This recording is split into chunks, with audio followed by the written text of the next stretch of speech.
एक 20 साल का लड़का एक 40 साल की महिला को पाने के लिए इस हद तक पागल हो जाता है कि वो उसकी कुछ घपाघप वाली वीडियो और फोटो निकाल लेता है जिससे कि वो उसे ब्लैकमेल करके उसके साथ शादी कर सके। लेकिन क्या ऐसा करके ये लड़का अपना सपना पूरा कर पाएगा या नहीं, जानेंगे इस कहानी में। कहानी की शुरुआत में हमें एक 40 साल की महिला दिखाई देती है। इस महिला का नाम काइलर पीटरसन है।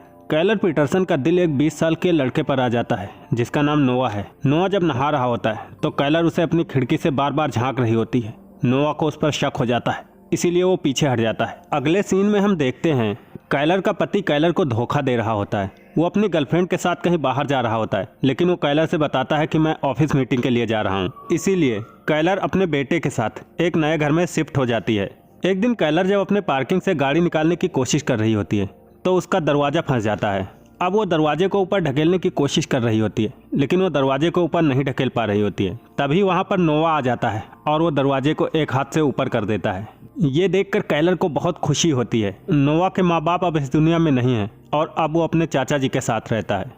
अब काइलर दिन ब दिन नोआ के बारे में सोचती रहती थी। नोआ काइलर के बेटे के साथ एक हार्डवेयर की दुकान पर जाता है और वहाँ से कार के दरवाजे को ठीक करने का सामान खरीदता है। अब नोआ जब कार के दरवाजे को ठीक कर रहा होता है तो काइलर ऊपर से उसे देख रही होती है। धीरे धीरे नोआ और काइलर की नजदीकियां बढ़ने लगी थी। अब ये दोनों एक दूसरे से बहुत सारी बातें भी करने लगे थे। काइलर के बेटे को पता चलता है नोआ उसी कॉलेज में दाखिला लेने की कोशिश कर रहा है जिसमें कि काइलर की माँ पढ़ाती है। नोआ काइलर का बहुत ख्याल रखने लगा था और काइलर तो पहले से ही नोआ के गठीले बदन और उसकी खूबसूरती की दीवानी थी। एक दिन काइलर नशे की हालत में नोआ को कॉल करती है और उसे अपने घर बुला लेती है। अब नोआ काइलर के घर आ जाता है। इसके बाद रात भर इन दोनों के बीच घपाघप होता है।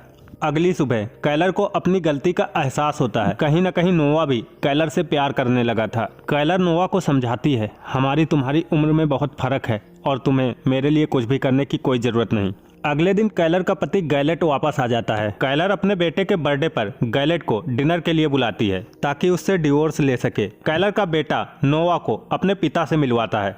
काइलर को इस बात का अंदर ही अंदर डर था कहीं उसके पति को नोआ और उसकी सच्चाई न पता चल जाए। काइलर अभी भी अपने पति को अपने बच्चे के लिए एक मौका देना चाहती थी ताकि ये लोग फिर से एक हो सकें, लेकिन उसका पति फिर से बिजनेस मीटिंग की बात करके उसे नाराज कर देता है। इधर नोआ काइलर के कॉलेज में दाखिला ले लेता है जिससे इन दोनों में और भी ज्यादा नजदीकियां बढ़ जाती हैं और अब काइलर के बेटे को इन दोनों पर शक होने लगता है। काइलर का बेटा अपनी माँ से पूछता है आप अपने से 20 साल छोटे लड़के को डेट क्यों कर रही हो। नोआ काइलर के बेटे को जंगल में निशानेबाजी सिखाने ले जाता है। काइलर का बेटा काफी ज्यादा परेशान रहने लगा था। वो अपने पिता से बोलता है आप दोनों आखिर एक कब होगे। नोआ का रवैया धीरे धीरे खतरनाक होने लगा था। वो काइलर के घर की हर छोटी बड़ी बात में दखल देने लगा था। एक दिन काइलर का बेटा जब बॉक्सिंग करते हुए गिर जाता है तो नोआ उसे एक इंजेक्शन देता है और उससे कहता है मैं तुम्हारी माँ को कभी नहीं छोड़ूंगा। काइलर नोआ से मिलने के लिए उसके जिम आती है और जिम के बाहर बैठकर उसका इंतजार करने लगती है, लेकिन जब नोआ नहीं आता है तो काइलर खुद अंदर चली जाती है और उससे पूछती है मैं बाहर तुम्हारा इंतजार कर रही थी, तुम आए क्यों नहीं। जिस पर नोआ उससे माफी मांगता है। इसके बाद ये दोनों एक दूसरे से प्यार से बातें करने लगते हैं। अब नोआ धीरे धीरे और भी ज्यादा खतरनाक होने लगा था। अब काइलर जब नोआ के साथ घपाघप करती है तो नोआ उसकी कुछ तस्वीरें निकाल लेता है और उन तस्वीरों के सहारे वो काइलर को ब्लैकमेल करने की कोशिश करता है। एक दिन इन दोनों की जब बहस हो रही होती है तो काइलर का बेटा वहाँ पर आ जाता है, जिसके बाद वो सब कुछ जान जाता है। काइलर का बेटा अपनी माँ से उन तस्वीरों के बारे में पूछता है और उस पर नाराज भी होता है, लेकिन काइलर उसे चुप करा देती है। काइलर जब घर वापस आती है तो वो देखती है नोआ उनके घर में उनके बेटे और पति के साथ बैठा हुआ है। नोआ ने उसके बेटे और पति से अच्छे रिलेशन बना लिए हैं। अब काइलर जब किचन में होती है तो नोआ वहां पर पहुंच जाता है और काइलर को ब्लैकमेल करने लगता है। वो काइलर से बोलता है मेरे पास उस रात की वीडियो भी है और अगर अब से तुमने मुझे कभी भी मना किया तो मैं तुम्हारी वीडियो सबको दिखा दूंगा।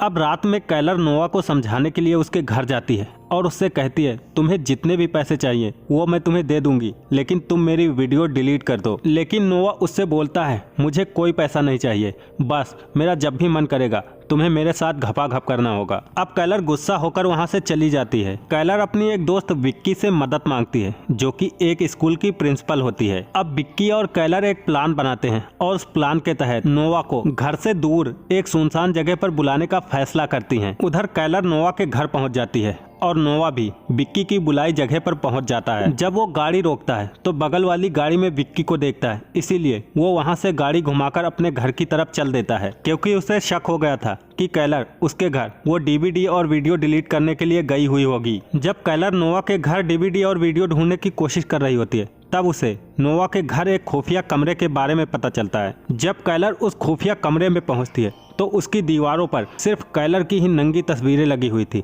जब कैलर नोवा के लैपटॉप को ओपन करती है तो उसमें भी उसकी नंगी तस्वीरें और वीडियो भरी पड़ी थी। अब कैलर जल्दी से नोवा के लैपटॉप का सारा डेटा डिलीट कर देती है और अपनी दोस्त विक्की को कॉल लगाती है। तो विक्की उसे बताती है, तुम जितना जल्दी हो सके वहां से निकल लो, क्योंकि नोवा किसी भी वक्त वहां पहुंचने वाला होगा। अब नोवा विक्की के घर पहुंच जाता है और विक्की पर पीछे से हमला कर देता है, जिससे विक्की बेहोश हो जाती है। अब वो विक्की को बांध देता है। विक्की को जब होश आता है तो वो उससे बोलता है, तुम अपनी दोस्त को कॉल करके यहाँ पर बुलाओ। अब नोवा विक्की के फोन से कॉल करके कैलर को विक्की के घर बुलवा लेता है। कैलर जब विक्की के घर पहुँचती है तो वहाँ पर अंधेरा होता है, इसीलिए वो विक्की को ढूंढने लगती है। तभी वो देखती है विक्की वहाँ पर मरी पड़ी हुई है, जिसे देखकर वो बहुत ज्यादा दुखी हो जाती है और रोने लगती है। अब वो हड़बड़ाहट में वहाँ से भागने की कोशिश करती है और बाहर निकलकर अपनी गाड़ी में बैठ जाती है। अब कैलर नोवा को कॉल लगाती है तो नोवा उसे बताता है, विक्की को मैंने ही मारा है और अपने बाप को भी मैंने ही मारा था, क्योंकि मेरा बाप मेरी माँ के साथ चीट कर रहा था। अब नोवा कैलर को एक जगह पर ले जाता है जहाँ पर उसने कैलर के पति और उसके बेटे को बांध रखा था,